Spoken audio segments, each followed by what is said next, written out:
сонсогчдоо та бүхэнтэй Дорот аймгийн Чоос хотдох Дорн дэх сургуулийн зайн сургалтын төвөөс холбогдож байна. Бид та бүхэндээ хүүхдийн эсрэг хүчирхийллийг эцэслэх Inspire стратегийг цуврал нэвтрүүл болгон хүргэж байгаа юм.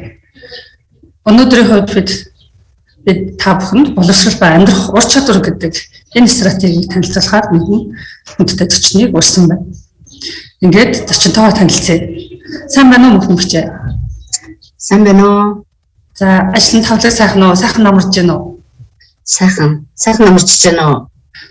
Сайхан. Та манай сонсогчдод өөрийгөө товчхон танилцуулаач. За, тэгээ. Би яг нийгмийн ажлын анхны төгсөгч, нийгмийн ажил сэтгэл зүйн мэргэжлэр бакалаврын зэрэгээ эзэмшээд 2001 оноос хойш яг хүүхд гэр бүлтэй ажиллаад олон улсын байгууллага, олон төрийн бүс байгууллагуудад ажиллаж байсан туршлагатай. Урагшлуулан бас боловсролынхаа чиглэлээр сэтгэл судлалын магистр, нийгмийн ажлын магистрт суралцж яг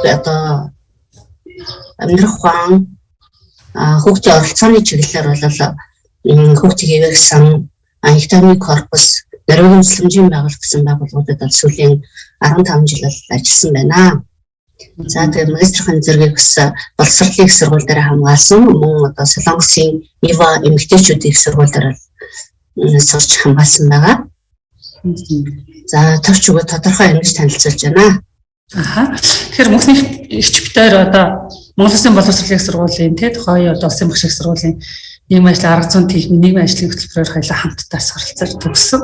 Тэгээд мөнхний ихч маань оюутан махын их сурахын зэрэгцээ ажиллаж болдог гэдгийг бас биднэрт үлгэр жишээ харуулж байсан бас ийм манлайлагч ихч нарын маань нэг байгаа. Тэгээд өнөөдөр нийгмийн ажлын практик дээр ч гэсэн нийгмийн ажлын үйлчлэгийг бас олон нийтэд түгээн дэлгэрүүлэх явцад бас бусад мэргэжлүүдээс харуулж үлгэр жишээ олж явж байгаа.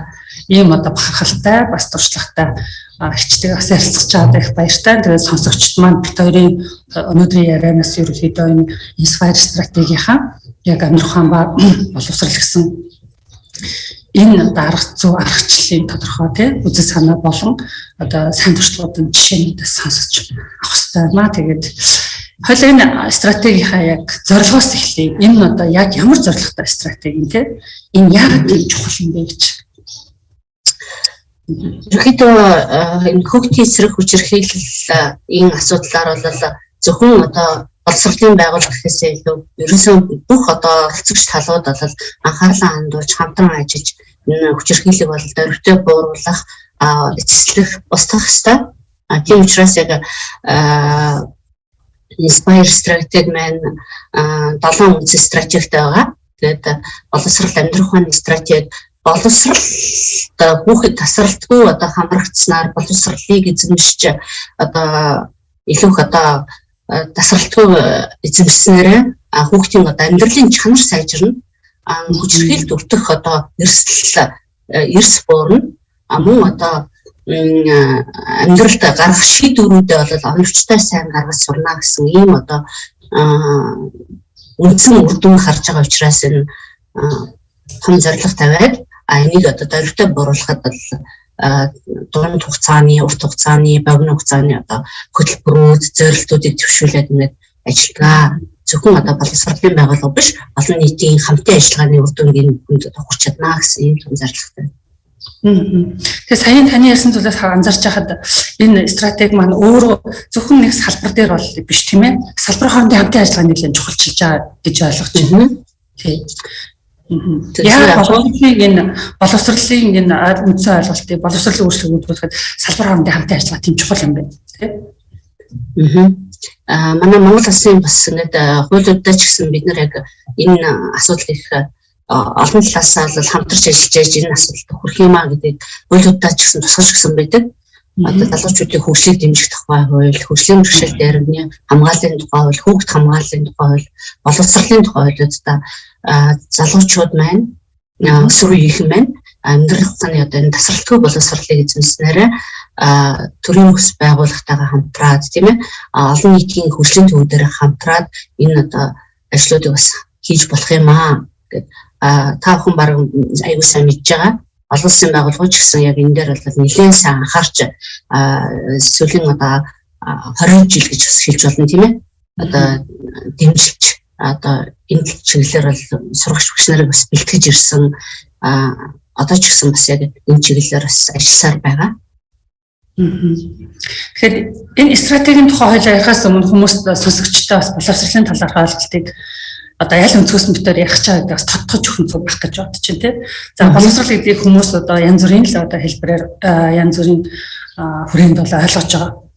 Ер нь бидний одоо хамгийн чухалчилж байгаа сүүлийн үеийн ялангуяа тэр боловсролын тухай дахин хэрэгжүүлэхүү гэдэг одоо энэ номон дээр ингээд тайлбарснаар бол ер нь үр дүнтэй нийгэм харилцаанд оролцож байгаа хүнийг бол тэр хүн энэ харилцаагаар нь тухайн хүний боловсролыг хэмжиж болох юм гэсэн маш энгийн тодорхойлолт бас байгаа. Тэгэхээр ер нь яагаад энэ хүүхдийн эсрэг хүчирхийллийг бууруулахад энэ боловсрол ба энэ амьдрах ухаан гэдэг энэ стратегийг онцолж бид нар таниулах хэрэгтэй болчиход байгаа тийм. Тэгээд энэ талаас нь та боловсрол ба амьдрах ухаан гэсэн энэ хоёроо холбож бидний тайлбарлаж өгөөч.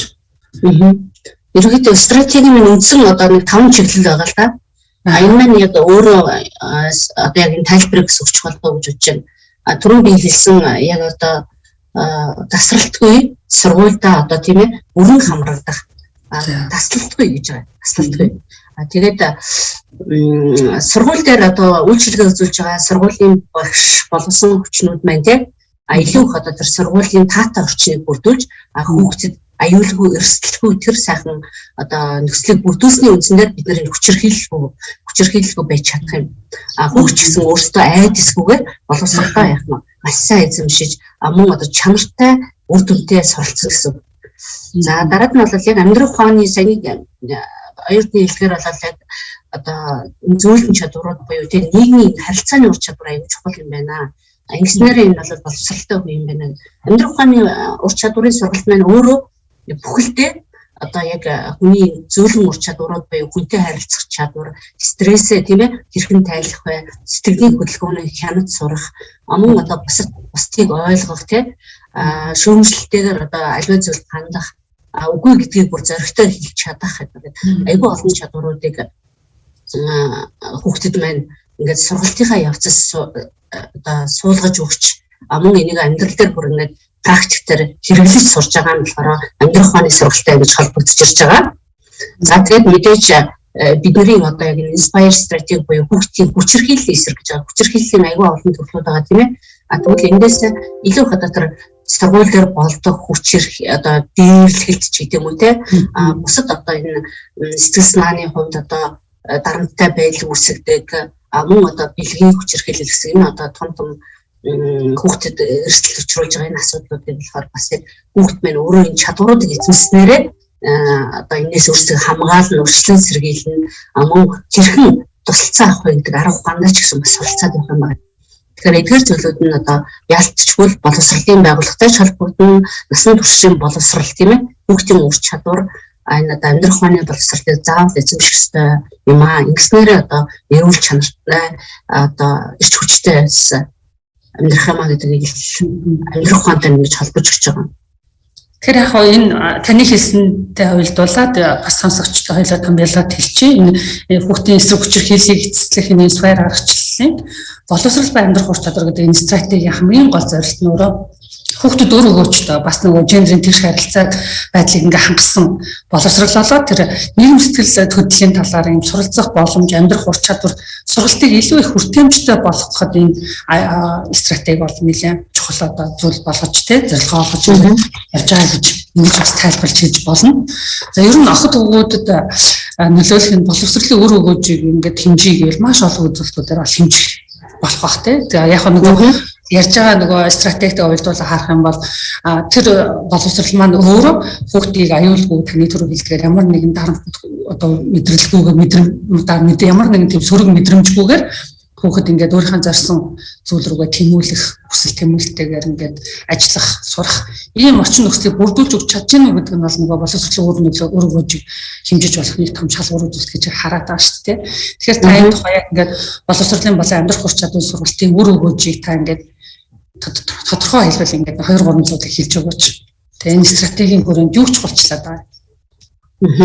Ерөнхийдөө бол боловсролын байгууллага нь сургалтынхаа хөтөлбөртөөч тийм ээ яг хүртээмж буюу олон сурагчдад хүрэх хүртээмж талаасаа ч гэсэн яг амьдрах оны сургалтыг бол шингээж оруулах ёстой гэдэг бол зүйл нь айгүй их яг зорж байгаа том зорилго нь. Дээрэс нь мэдээж сургууль завсардсан буюу одоо ямар нэгэн байдлаар сургуулиас одоо яг энэ амьдрах ухааны ур чадварыг авч чадахгүй бол олон нийтийн төвөөр насан туршийн боловсролын төвөөр тийм ээ хүүхд хамгааллын төвүүдээр дамжуулаад энэ боловсролыг бол бас заавал авах ёстой юм аа гэдэг энэ стратеги мань болон одоо зарж байгаа. За тэгээд гол нь мэдээж яах нь яг одоо багш нар эцэг эхчүүд маань өөрсдөө яг энэ чиглэлийн одоо ур чадвараа эзэмшиж яг хүүхдтэйг ажиллахдаа эдгээр одоо ур чадваруудын цэцэлцаатайгаар хүүхдэд тусалж чадна гэдэг үгнээс нь бас багш нар эцэг эхчүүдийг сургах ийм ажлуудыг бол хийх ёстой маа. За тэгээд мэдээж сурвалжсан аюул олон юм шалгуур үзүүлэлтээр тийм ээ одоо хэмжигднэ. Мөн одоо яг юун зориод байгаа юм бэ гэдгэрч яг л одоо бие даасан ур чадвартай зөв шийдвэр гаргадаг ийм эргэн хүнийг бэлтгэхэд татвартай үйлчлэлийн зорилтууд маань өөрөө 2030 он гэхэд тийм ээ одоо амжилттай хэрэгжиж яг залуучууд маань яг энэ төвшөнд хүрсэн байна гэсэн том тодорхой шалгууруудтай учраас яг тэр шалгуурт хүрэхийн төлөө л одоо улс орон бүхэн энэ зорилтуудыг төвшүүлээд ингэ ажиллаж байгаа.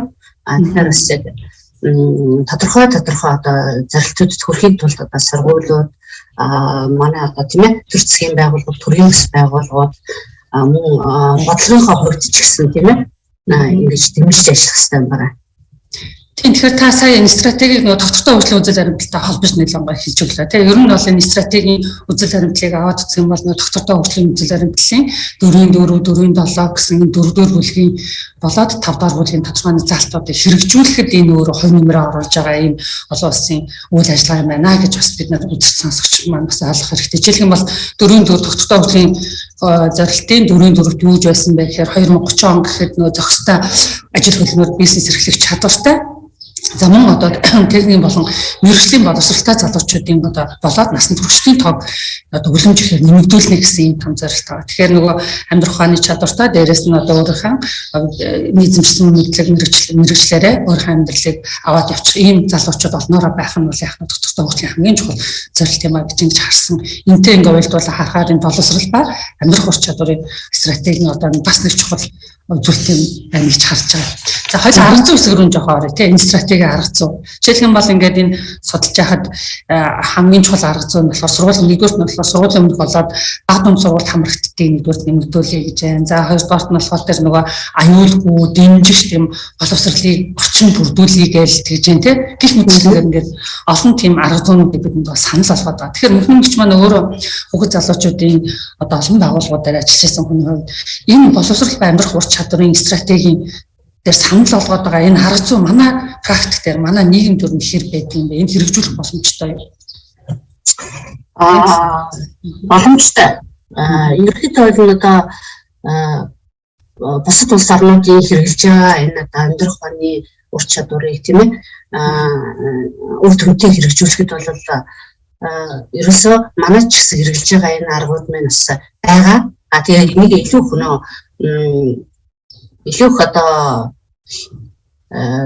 илүү одоо практикт сайн хэрэгэлдэг тийм болох талаас нь бид нар анхаарал тавьчих юм бол одоо биднэрт бол хэрэгжүүлэх бүрэн боломжтой гэж үзэж байгаа. За тэгээ мэдээж хамгийн ихний сургууль завсралтыг одоо байхгүй болгоё. Энэ сургууль завсардаад байгаа цааш шалтгааны нь болоод гэр бүл үр хөвгт одоо сурагчдаа дэмжээ гэдэг нь бол манай засгийн газраас ч гэсэн барьж байгаа бодлогууд буюу сургууль завсралтгүй байх, ангийн багш нар сургуулиуд нь ч гэсэн бас яг сургуулийнхаа сурагчийн араас ингэж явж тийм ээ тухайн одоо гэр бүлд ингээд туслах, тухайн гэр бүлийг одоо халамж дэмжлэгт ингээд оруулснараа хүүхд бол тасралтгүй ингээд сурах боломжтой юм аа гэж ихний одоо хэсгийг бол бид нар ярьж болж байвал мөн одоо бид нар ингээд сайн сургууль тийм ээ одоо хүүхдэд ээлжтэй сургууль бид нар гэдэг нь аюул олон хөтөлбөрүүдийг хэрэгжүүлдэг. Яг үүний адил бол сайн сургууль мөн багш нарын илүү их одоо сайн бэлтгэх эрсдэл төртөмгийн хүүхдүүдэд илүү их илрүүлж тогтоох тэдгээр хүүхдүүдэд анхаарал тавих мөн одоо багш нар маань одоо сургуулийн тэр орчин ингээд сайжраад ирсний дараа бол яг нь илүү одоо багш сурагчийн харилцаа, сурагчийн харилцаа, сургууль одоо тийм ээ багш нар удирдлагуудын харилцаа, мөн сургууль олон нийтийн харилцаа гэсэн эдгээр харилцаануудыг эерэг байлгах, үр дүнтэй байлгахад олон нийт сурагчид багш нар өөрсдөө ингээд гоё оролцоод ичвчээд ингээд явчихаар энэ одоо үр дүнтэй бол хэрэгжих бүрэн боломжтой гэж үзэж байгаа. Дараагийн тэр амьдрах ухааны сургалт буюу одоо хүүхдийг тийм ээ тэр дээрлэхэлд дарамт хүчирхийлээс ингээд сэргийлэхэд эдгээр ур чадваруудыг бол зорихын тулд зориудын одоо амьдрах ухааны сургалтын хөтөлбөрүүдийг ингээд сургуулиуд бүр тодорхой цагтай, төлөвлөгөөтэй сургагч багштайгаар ингээд сургуулиуд бол оруулж ирэх юм бол илүү одоо үр өгөөжтэй. Мэдээж одоогоор бол яг хэрэгжиж байгаа насан туршийн боловсролын төвийн багш одоо тийм ээ насан туршийн боловсролын төв дээр ирж байгаа үйлчлүүлэгч хүүхэд залуучууд одоо насан туршид зориулсан ийм сургалтуудыг бол дасгалтгүй явуулж байгаа. Манай боловсруулсан 13 модуль хөтөлбөрүүд тийм ээ саяхан одоо гэр бүл залуучдын хөгжлийн газар олон улсын хөдөлмөрийн байгууллага Европын холбооноос боловсруулсан 2020 онд боловсруулсан шинэхэн 12 модуль гэдэг эдгээр модулууд маань өөрөө яг бидний яриад байгаа тэр амьдрах ухааны ур чадварыг маш гоё дэлгэрэнгүйгээр нийлж хичээлтэй ингээд задлаад өгсөн ийм сайхан сургалтын гарын аврагууд байж байгаа учраас энийг бол бүрэн одоо ингээд ашиглаад явах боломжтой гэсэн энэ бол манайд бүрэн хэрэгжих боломжтой. Энийг бас багш нар маань ч гэсэн үндэсний багш нар маань ч гэсэн бэлтгэгдсэн сургуулиуд маань ч гэсэн энийг аваад ашиглаад явж байгаа учраас бас болно гэж үзэж байгаа. Гагцхүү сургууль дээр амьдрах ухааны сургалтын цаг яг ингээд ангидэрсэн багш нь ч гэдэг юм уу те эсвэл амьдрах ухааны жинхэнэ одоо сургалтын багш маань өөрөө байна уу гэдэг дээр л харин сургуулиуд нь илүү их одоо санаачлалтайгаар ажиллаж энийг бол бүр ингээд хэвшил болгох, тогтмолжуулах ийм зүйлүүдийг одоо хийх хэрэгтэй байгаа. За тэгээд бэлгийн хүчирхийлэл хүүхд өөрийгөө эрсдлээс хамгаалах энэ зүйлээр бол мэдээж яах нь амьдрах ухааны тухайн нөгөө нэг бэлгийн боловсролын хичээлүүд нь өөрөө орж ирэх зэрэгцээгээр хүүхдэд нь илүү их одоо практиктер те яг ямар одоо асуудал яаж илэрч гарч ирдний, энэс яаж урьдчилан сэргийлэх юм гэдэг энэ зүйлүүдийг бас маш сайн мэдэх. Дээрээс нь хүүхдийн эсрэг зөрчил гарсан тохиолдолд хүүхдэд хэрхэн одоо туслах вэ гэдэг дээр ажиллаж байгаа багш нар мөн эцэгчүүд нийгмийн ажилтан тийм ээ насан туршидын зүгээс эдгээр зүйлүүдийг маш сайн ингээд одоо мэдлэгтэй байснараа хүүхдэд бол цаг алдалгүй тусалж чаднаа. Ангиснараа хохирогч хүүхдийг ч гэсэн бид надад хамгаална. За тэгэхээр бас шин тутам мэдээллийг бид нарт өглөө 2020 онд одоо боловсруулагч амьдрах ухааны ур чадвар гэдэг энэ багц гарын авлагаар одоо сургуулиуд маань тухайн хүүхдүүд зөвлөлтийн хүүхдүүдтэй тий өсвөр насны хүүхдүүдтэй бас мэдээлэл ингээд өгөх боломж бол бүрдсэн байна. Тэгэхээр та бол ерөнхийдөө нөгөө сургалт талаас мэдлэг талаас нэлээд сайн бас тайлбарлаж өглөө. Бас нэг ийм нэг жишээ байгаа. Тэгээ энэ жишээтэй холбогдуулаад бас дараагийн асуулт гарч ирэх гэдэг юм л да. Жишээлбэл бол нөгөө өнчин охтууд одоо сургууль суралцахад дэмжлэг үзүүлэх талаар энэ Зимбабве улсын одоо өөрийнх нь хэрэгжүүлсэн туршилт байна. Тэгээ энэ туршилтын үр дүн дээр ямар одоо сайхан эргэнүүл гарч ирсэн гэхээр нөгөө янз бүрийн одоо сургуулийн төлбөр, хичээлийн хэрэгсэл, дүрмд хувцас, за магадгүй эрүүл мэндийн ахуйн одоо хэрэгслээр дэмжсэн одоо ийм дэмжлэг авсан хүүхдүүдийн 80% орчим хувь нь бол яах нь сургууль засварталтаас одоо ингээд 82% буурсан гэсэн ийм жишээ байгаа хгүй. Тэгэхээр зөвхөн мэдлэг төдийгүй хажууд нь бас нөгөө сургуулийн аюулгүй дэмжих сургууль орчин бүрдүүлнэ гэдэг жишээ бас энэ ахал гэж бодоод байна л да. Тэгэхээр ер нь манай орчин нөхцөл мэдээж мэдлэг олох нь чухал, нөгөө талаасаа өөртөө ихтгэлтэй, тэгээ бусдын адил өөрсдийнхээ одоо ялгаатай байдлыг одоо мэдрэх нь тэ сөргөөр мэдрэх ч гэдэг юм уу. Ийм одоо нийгэм сэтгэл зүйн хүчин зүйлүүд нь ингээ буурахт нь тодорхой хэмжээний дэмжлэг үзүүлэх нь өөрөө нөгөө боловсрол бол амьдрах ур чадварын стратеги маань чухал хэсэг юм а гэж би зүгээр ингээ ойлгож байна л да. Ингээ сайн ойлгоход. Тэгэхээр ер нь одоо энэ ковид одоо 19 царт халтай холбоотойгоор энэ боловсрол ба амьдрах ур чадварын стратегийн дэвшүүлээд байгаа ямар асуудлууд бидний ер нь гол анхаарлыг нь татж байна гэж та харж байгаа.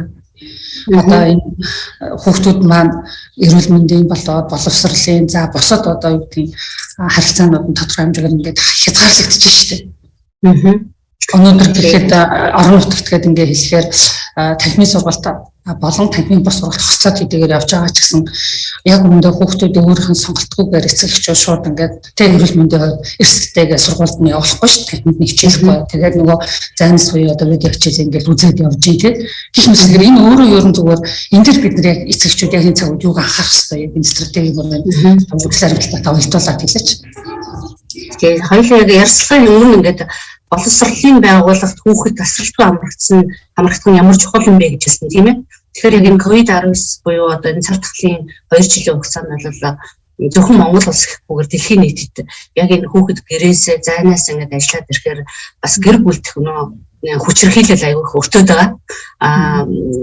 Ерөнхийдөө бол энэ бидний энэ авч үзээд байгаа энэ одоо тэ захим дээрлэлч гэдэг юм уу, бие махбодын хүчирхийлэл, сэтгэл санааны дарамт, бэлгийн хүчирхийлэл гэсэн эдгээр зүйлүүд маань яг хаана их болоод идэм бэ гэхээр бол мэдээж яг одоо дандаа гэрт болдог гэж бол хэлэхгүй.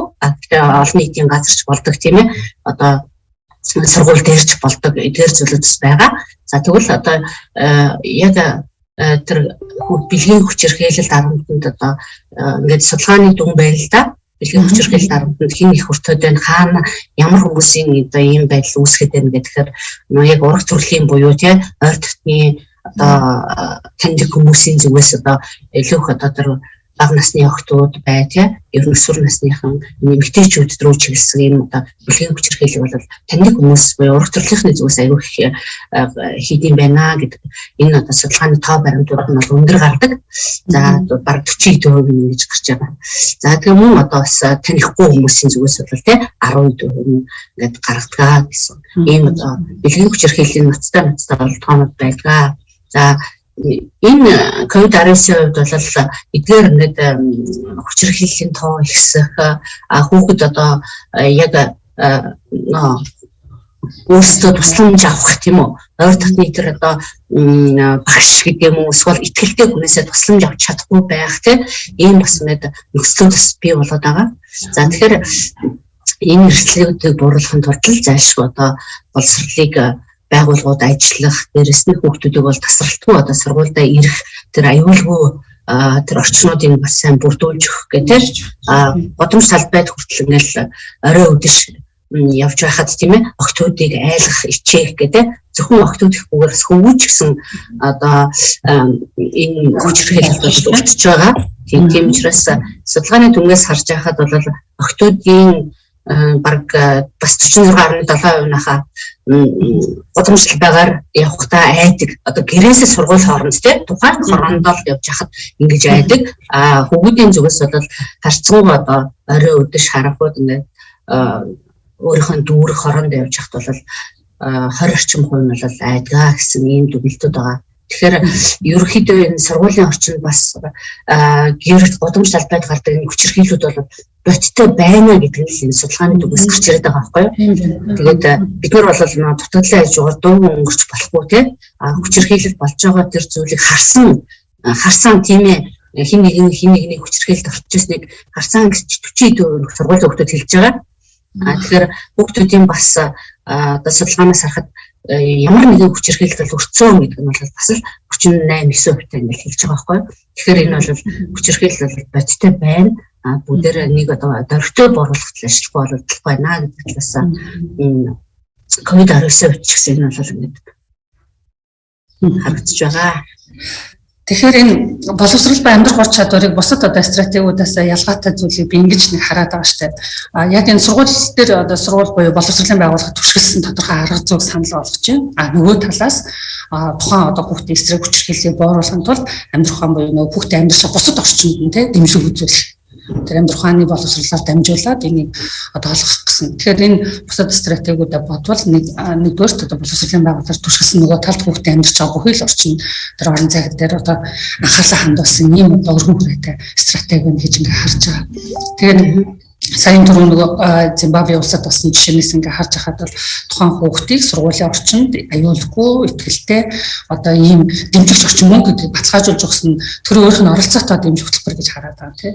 Саяны таны хийсэн зүйлүүдийг ингээ харахаар тэр дэмжлэг маань өөрөө одоо гэдэг материалын орчин талаас байгаад байгаа боловч хүүхд нөгөө хүн хоорондын харилцаанаас болоод янз бүрийн одоо айдас төгшөр мэдрэх энэ зүйл байгаад байгаа учраас нөгөө амьдрах ухааны тэр чадваруудыг тэр хүний өөрийн тэр зүйл ур чадварууд хөгжүүлэх юм хэрэгцээ бас манай дээр байна гэж бас ойлгож болох юм тийм. Нэг хэсэг бид нар ч нөгөө өрхийн одоо үүдийн дэмжлэг хэрэгтэй өрхүүдийн хүүхдүүдэд ингээл хичээлийн хэрэглээгүүл гаргаж яриад ингээл зогсоож байгаа л ингээд хүндэтгэлийн бэл өгж хамшил ингээл үзүүлдэг байсан тэр шүүмжлэгдсэн одоо энэ бол ингээд тодорхой өөр хэлбэрлэг ингээд шилжсэн шүү дээ тийм. Тэгэхээр одоо яг одоо манай нөхцөлд бол нөгөө хүүхдийн хоорондын харилцаа хүн хоорондын одоо эрэг харилцааны эрэг орчмыг бүрдүүлэхэд нэлээд анхаарлаа хандуулж байгаа юм байна гэж би ойлголтоод нөгөө талаас бодитоор хүчирхийлэл байгаад байгаа учраас энэ рүү одоо нөгөө бусад стратегиудтай одоо хууль сахиулах ба хэрэгжүүлэх гэдэг стратегитэйгээ уялдуулан үнэт зүйлийн хэмжээ гэсэн стратегитэйгээ уялдуулан энэ асуудлуудыг бол бууруулахад анхаарлаа хандуулах хэрэгтэй байна л гэж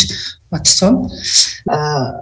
Яаж одоо тийм ээ бусад одоо энэ асуудлыг хариуцсан төрийн болон тийм ээ байгууллагуудтай ингэж холбогдох вэ гэдэг дээр бол багш нарын бол маш сайн сургаж бэлтгэх тасралтгүйгээр яг багш нарын ур чадварыг бол нэмэгдүүлж явах хэрэгтэй. Яг л сургууль бол өөрөө том байгууллага хүүхэд маань одоо хаана тийм ээ ямар одоо эрсдлүүд байна вэ гэдгийг одоо багш нар анги өдөрцөн багш бай, хичээл зааж байгаа багш нарч бай, тэгээ дотор байрны багш ер нь бол хамгийн ойр одоо хүмүүс нь одоо хамгийн түрүүнд одоо мэдэх боломжтой хүүхэд ямар нэгэн байдлаар би одоо эрсдэлтэй байна, би ингээд хүчрхийлдэг нэг өртөж байна ч гэдэг юм уу тийм яг өөрөө ингээд сайн хийж чадахгүй ч гэсэн ямар нэгэн байдлаар тохио ингээд өгчээдэг гэж байгаа. Тэгэхээр бас хүүхдээ ингээд анзаарах, ажиглах тийм ээ мөн одоо яг энэ асуудал араас нь одоо санаа тавих гэсэн энэ зүйлүүд бол аягүй чухал. Тэгэхээр багш нарын одоо ур чадвар бол их чухал юм аа, мэдрэмж их чухал юм аа гэдэг. Дээрээс нь яг энэ чиглэлээр одоо ажиллахын одоо сургуулийн одоо удирдлагын зүгээс ч гэсэн яг одоо төлөвлөгөө хөтөлбөрт нь оруулаад сургууль өөрөө бүхэлдээ хүүхдэд ээлтэй яг одоо сургууль өөрөө ингээд сайн сургууль гэдэг чинь эрүүл сургууль те орчин өөрөө аягүй сайхан гоё энэ хүүхдийн харилцааг дэмжсэн багш сурагчтай харилцааг ойлгуулсан олон нийтийн хамтын ажиллагааг дэмжсэн ийм байдалтай байснараа бид нар хариу арга хэмжээг даруй хугацаанд одоо үзүүлэх хохирогч хүүхдийг одоо өршлөн сэргийлж сэтгэл зүйн одоо тайван байдлыг одоо тийм ээ хангасан үйлчлэгээтэй холбож өгөх өөрсдийнхөө зүгээс одоо өршлөн сэргийлэх ажлыг маш сайн хийдэг болно гэсэн үг юм. Ядуурл буюу тийм одоо тэр эмзэг байдлыг бас л адилхан илүү их одоо ингэж судалгаагаар мөн тогтоож хэн эрсдэлтэй ямар одоо асуудал байна гэдгийг бас мэдснээрээ илүү одоо тухайн хүүхдийн эрсдэл өртгөөс нь хамгаалж сургуулийн зүгээс одоо тийм ээ авах арга хэмжээ дэмжлэгүүдээ бол аваад явах хэрэгтэй. Ингэснээр хүүхд бол эрсдэл өртөхгүйгээр наацхан бидний энгийн хэрэгэлдэг нөө бие биедээ туслах дэмжих хөтөлбөрүүд байна шүү дээ тийм ээ. Одоо хүүхд сурлаганда яагаад муудаад байна? Яагаад хичээл таслаад байна гэдгийг бид нар ангиараа хамт олноор анзаарлаа. Тэгээд яг нь тухайн хүүхдтэйгээ багш ярилцлаа. Хичээлийн дараа сайхан хүлээж аваад уулзаад те минийхөө юу болов яа багш нь яаж туслах вэ? Хүүхдэрээ өөрөөр нь асуудлыг яриулаад те яг ийм цаг хугацааг бид нар заавал гаргах хэрэгтэй. Тэрнээс биш ингээл хичээл дуслаа хинч хүүхдийн талаар санаа зовхгүйгээр багш ч гэсэн завгүй ийм байдлууд өөрөө яг нь хүүхдэд ээлгүй бөгөөд яг асуудал тулгараад байгаа хүүхдийг олж тогтоож чадахгүй тийм улам асуудлыг хөндрүүлээд бүр ингээд бүр сэтгэл готролд оруулаа тийм хүүхдүүд маань бүр амиа харлах хөтөл одоо эрсдэл гаргасан гэж одоо бас ингээд судалгаан дээр хариулаад байгаа байхгүй юу. Тэгэхээр энэ дэмжлэгийг үзүүлэх байх юм бол энэ асуудлууд бол хүндэрнэ. Тэгэхээр дэмжлэгийг үзүүлэх хүмүүс маань өөрсдөө маш сайн тогтвортой бэлтгэх хэрэгтэй гэсэн юм зүйлүүд бол яригч байна. Тэгэхээр таны бас ярьж байхад нэг юм зүйл санаанд орж иж байна л да. Сайн засаглал гэдэг те хүүхдүүдэлтэй орон нутаг, хүүхдүүдэлтэй сургууль гэдэг те. Ер нь яг энэ олон үзэл баримтлууд хөтөлбөрүүдийн цаана те тодорхой үзэл баримтлал явж байгаа шүү дээ. Хүүхдүүд эрүүл аюулгүй орчныг бүрдүүлэх гэдэг ингээд явж байгаа. Тэгэхээр одоо яг энэ ковид 19 сар тахалтай холбоотой ингээ харахад эрүүл мэндийн одоо үгдийн хариу үйлчлэгийг хурдан авч чадж байна. Хичээл хугацаа хүртэл багасчихж байна шүү дээ. Танхимд хугацаа хүртэл богиносгоод тий. Гэхдээ сая таны хийсэн зүйлтэй уялдуулаад хичээлийн цаг богиноссон. нөгөө агуулгын одоо хоцрогдол их байгаа.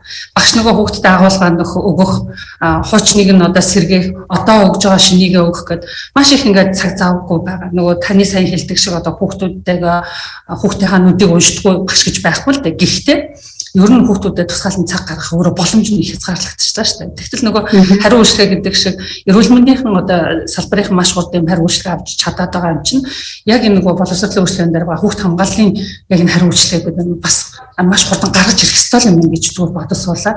Нэг л 35 минут хичээлдээ суучаал дараагийн 35 минут хичээлдээ суугаад ингэсээр гад гэртээ очих нөгөө сэтгэл зүйн хувьд дотоодоо асуудалтай байсан хүүхдүүд зориулсан үйл ажиллагаанд одоо хамрагдаад тэ багштайгаа хүүхдүүдтэйгээ тоглоод тэр асуудлыг тодорхой хэмжээр ингээд илгааж удирдах байсан. Гэтэл одоо тэр боломж өөрөө бүр хязгаарлагдчихж байна. Энэ бас нэг онцгой үеийн хүүхд хамгааллын тэр дундаа сургууль дээр боловсролын байгууллага дээр суурсан хариу үйлчлэгнүүдийг анхаарах хэрэгтэй байна гэж би зүгээр хараад байна. Тэгээ яг энэ амьдрах ухааны боловсролоос амьдрах ухааны ур чадвар олгох сургалтууд маань өөрөө яг хичээлүүдтэй бас нэг гоё уйлдэж орж ирнэ анги удирцсан багш тийм ээ. Яг энийг илүү их одоо анги удирцсан хүмүүстэй ажиллахаас гадна мөн одоо хичээлийн бус хөтөлбөрөөр яг энэ сургалтууд бол явж явах хэрэгтэй юм аа гэж дор хаяжл одоо тэр 13 ном ч өөрөө дотроо бас ингээд 6 дээцэдүүдтэй байгаа. 6 дээцэдүүд нь болохоор өшөө гой задраад ингээд бас 2-3 цагийн сургалтууд байгаа. Илүү практик дээр яаж одоо бие хүчирхийлэлд өвтөөд байна уу? Ямар үйлдэл гаргахаар би одоо ингээд өөрийн дарамт ч гэдэг юм хүчирхийлэлт ингээд утгаснаа би мэдэх вэ. Би тэгвэл ихэнд хандаж тусалцаа авах байдлаар гэдэг хүүхдүүдэд маань бүр ингээд сайн мэдлэг суулгаж өгч байгаа учраас илүү практик талдаа. Тэгэхээр бас яг сая аяжны маань хэлснээр одоо яг энэ дээр бол сургуулиуд бол зайлшгүй цаг гаргаж хүүхдтэйгээ бол ажиллах хэрэгтэй юм аа гэдэг бас. Сургуулийн өдөрлгүүд маань бас яг энэ дээр анхаарал хөтөлбөр төлөвлөлтөнд бас аягүй оруулж ирэх хэрэгтэй. Магадгүй одоо нөгөө баг зэргийн ч гэсэн санхүүжилтүүдээ сургалтын материал одоо тийм ээ бусад одоо тэр сургалт зааж байгаа багш ч гэдэг юм уу тийм ингээд бусад одоо санхүүжилтүүдээ бас шийдээд бүр зайлшгүй тусгаад явах хэрэгтэй гэж харж байгаа. Тэр амьдрал заавчлаа.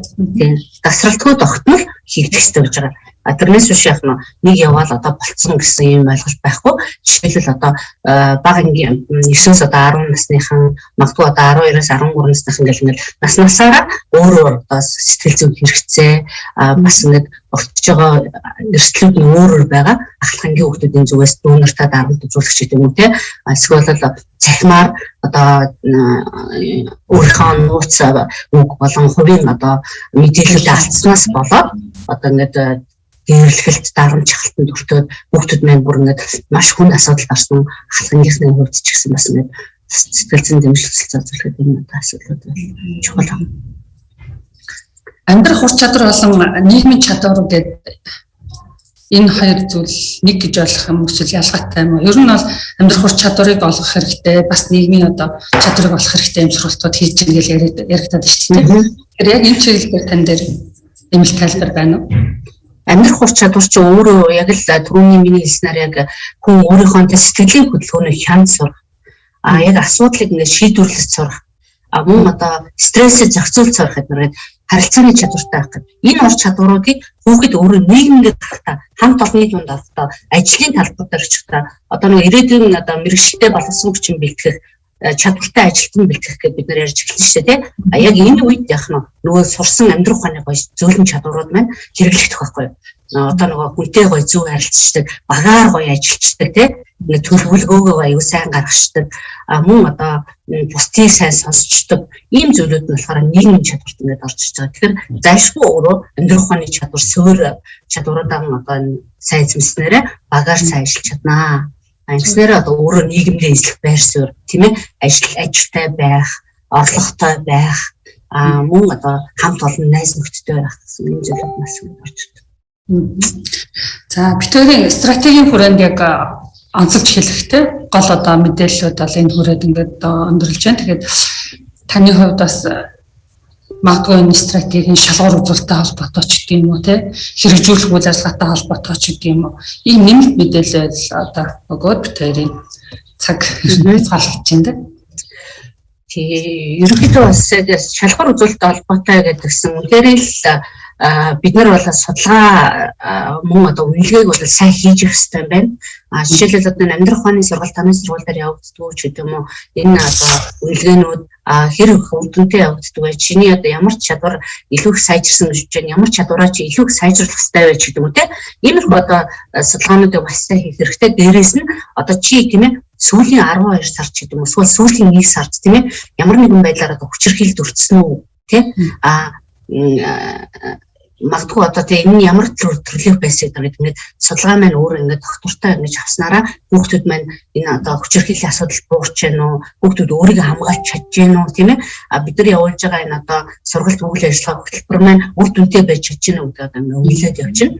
Тэгэхээр үнэлгээнд дээр мэдээж дөрвтэй тоо болохгүй бид нарын авч хэрэгжүүлж байгаа стратеги буюу хөтөлбөрүүд бол өөрөө үр дүнтэй биш байна. Өөрчлөлөө гэдэг ингээд явцын дунд бол илүү сайжруулах тал дээр бол бид нар анхаарна. За тэгээ иймэрхүү тэр эрт гэрлэлт буюу эрт одоо 15 наснаас өмнө жирэмслэлт мөн одоо 18 наснаас өмнөх тийм ээ одоо хүүхд төрүүлэлт гэдэг ингээд бүх одоо энэ асуудлуудыг бас нарийн сайн судалгаатай гэж үзснээрээ энэ одоо зорилготой хүрч гэнэ үгүй юу гэсэн шалгуур үзүүлэлтийг хангаж гэнэ үгүй юу гэсэн тоо судалгаанууд бол заавал гарч ирэх хэрэгтэй юм байнамаа. Энэ өөрөө Inspire олон улсын хөтөлбөрчөөс Монгол улсын болохоор яг энэ шалгууруудыг яасан бэ гэсэн асуултуудад бид нар хариулахад бас яг энэ чиглэлийн судалгаанууд хийгдэх ёстой гэж үзэж байна. Мөн тэр нотлохын зорилтсон хөтөлбөрүүд буюу олон улсын гоё сайн туршлагууд нь болохоор яг л тэр түрүүн хэлсэнчлэн манай сургуулиуд дээр бол хэрэгжих бүрэн боломжтой. Мөн одоо баг зэргийн одоо тийм ээ санхүүжилтийг шийдээд баг зэргийн одоо хичээл зүтгэл гаргачих юм бол энэ одоо ажлууд хийх боломжтой. Тэгээд насны хүүхдүүдэд тийм 15-аас дээш насныханд болохоор илүү их одоо бэлгийн боловсрал тийм ээ одоо аливаа одоо гендрийн тэгш бус байдал болзооны үеийн хүчирхийллээс хэрхэн өөрийгөө хамгаалах вэ гэсэн энэ чиглэл рүү илүү их одоо ур чадвар олгоод явлаа гэхэд илүү их одоо тэр сайн хөтөлбөр, сайн сургууль, сайн эцэг их тийм ээ гэсэн эдгээр зүйлүүд нь болохоор сургууль дээр байгаа тэр дээрлэхэлт хүчирхийлэл мөн одоо сургуулийн ерөнхий харилцаа хандлага эдгээрийг одоо шийдвэрлээд явах боломжтой гэж үзэж байна. Тэгэхээр стратеги тус бүр дээр тодорхой гэсэн шалгуур үзүүлэлтүүд байгаа. Тэгээд энэ боловсрал ба амьдрах ухаан гэсэн ур чадвар гэсэн стратегийн хувьд бол шалгуур үзүүлэлтүүдийг мэдээж бид нэр шинэ ухааны одоо тодорхой олон улсын байгууллагуудын хүлээмжшүүлсэн стратеги шалгуур үзүүлэлтүүдээс гадна сая таны хэлсэн тэр хэмжиж болох тодорхой үзүүлэлтүүдээр манай соёл, манай нөхцөл те одоо хүүхдүүдийн хөгжлийн хэрэгцээ шаардлага дээр ингээд тулгуурсан шалгуур үзүүлэлтүүдийг гаргаж ирж бас үнэлж дүгнж үзэх нь өөрөө стратеги амжилттай хэрэгжүүлэх нэг боломж гэж харж байна. Тэгэхээр ер нь цуврал нэвтрүүлгийг сонсож байгаа манай үзэгчид бол та бүхэн танилцуулж байгаа стратеги болгоны ард энэ зорилго хэрэгжүүлэх арга хэмжээ, түүний хэмжигтэй шалгуур үзүүлэлт, мөн сайн туршлага одоо гэсэн ийм одоо зохиц зүйлүүд бас байгаа шүү гэж бас дахин онцлж хэлье. Тэгээд бид хоёрын арай энэ хүрээд өндөрлж байна. Бидний урилгыг хүлээж аваад бас сонирхолтой яриа өрнөсөн мөнхнөмчтэй баярлалаа. Тэгээд мөнхнөмчийн хаа судалгааны ажилд нь бас амжилт хүсье. Яг гэвэл манай мөнхнөмчийн үргэлжлүүлэх судлаач хүн тэгээд маш олон одоо хүүхд хамгааллын чиглэлээр олон судалгаануудыг бол хийсэн хүн байгаа. Тэгэхээр таны судалгааны ажилд амжилт хүсье. За мөн сонсогч түмэн та бүхэн бас яг энэ Inspire аргачлалтай холбоотой да боловсрол амьдрах ур чадвар гэсэн стратегтэй холбоотой судалгааны ажил хамтран хийх мөн илүү хэмжих хүсвэл мөнхнөмчтэй холбогдож болох юм аа. Тэгээд анхаарал тавьсан та бүхэндээ баярлалаа. Дараа дахин уулзлаа. Тэр баярлалаа. Баярлалаа.